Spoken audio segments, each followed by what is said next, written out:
નમસ્કાર દર્શક મિત્રો, અમારી ચેનલની સામાજિક વિડીયો સિરીઝ પારકી પોતાની કરવીના પ્રથમ એપિસોડમાં આપ સૌનું હાર્દિક સ્વાગત છે।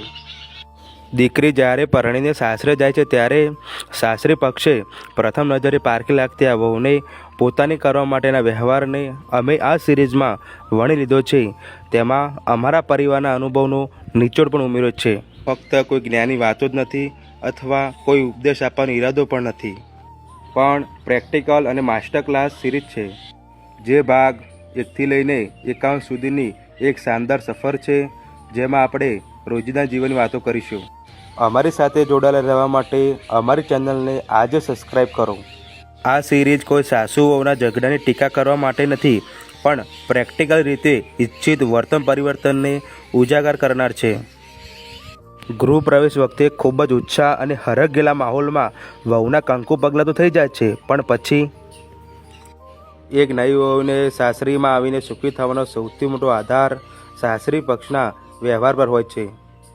20 થી 25 વર્ષ સુધી આંગણામાં એક ચકલીની જેમ ચીચી કરતી દીકરી એક જ દિવસમાં પોતાનું આખું અસ્તિત્વ પેક કરીને એક અજાણ્યા ઘરે આવી જાય છે, ત્યારે તેને પ્રેમ અને આદર આપીને પોતાની કેવી રીતે કરવી તે અંગે સાસરી પક્ષની જવાબદારી દર્શાવતી આ એક સુંદર અને સામાજિક સિરીઝ છે।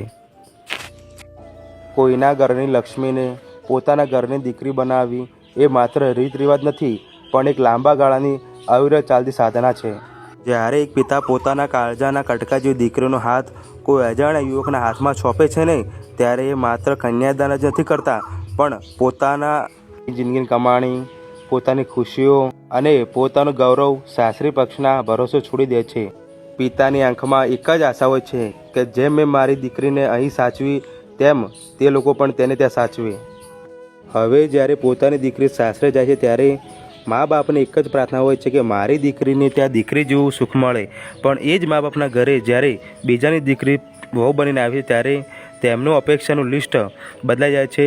આપણે તો ગુણવાન, સહનશીલ અને દરેક કાર્ય પરફેક્ટ હોય એવી રોબોટ જેવી વહુ જોઈએ છે। આ જ કડક સત્યને લઈને અમે આવ્યા છીએ। પરિવારનો આ સંબંધ કાચના વાસણ જેવો હોય છે, તેને બહુ જોરથી પકડશો તો તૂટી જશે અને સાવ ઢીલો મૂકશો તો હાથમાંથી સરકી જશે। જૂની પેઢી એવી અપેક્ષા રાખે છે કે વહુ પહેલા દિવસથી જ ઘરની રીત રિવાજો, રસોઈઓ અને રહેણી બધું શીખી જાય। તેઓ ઈચ્છે છે કે પોતાનું પિયર ભૂલીને સાસરી રંગમાં રંગાઈ જાય અને પોતાની જાતને ઘરના માળખામાં ઢાળવાળી તેઓ ઈચ્છે છે કે વહુ ઘરમાં શાંત રહે, ઓછું બોલે અને વડીલોના નિર્ણયને મૂકબધિર થઈને સ્વીકારી લે। આમે નવી પેઢીની દીકરીઓ સાસરાને અપનાવી તો છે, પણ પોતાની ઓળખ ગુમાવીને નહીં। તેઓ કોમ્પ્રોમાઇઝ કરવા કરતાં પરસ્પર આદર અને સમાનતા ઈચ્છે છે। ઈંટો અને પથ્થરથી મકાન બને છે, પણ પરસ્પર પ્રેમ, આદર અને જનરેશન ગેપને સ્વીકારવાની ભાવનાથી ઘર એટલે કે પરિવાર બને છે। શાસ્ત્રોમાં કહ્યું છે ને, યત્ર નાર્યસ્તુ પૂજન્તે તત્ર રમન્તે દેવતા। જ્યાં સ્ત્રીઓનું સન્માન થાય છે ત્યાં દેવતાઓનો વાસ થાય છે।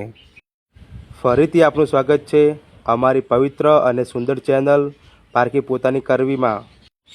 આપનો સાથ અને સહકાર અમારો ઉત્સાહ વધારશે એવી અમને આશા છે।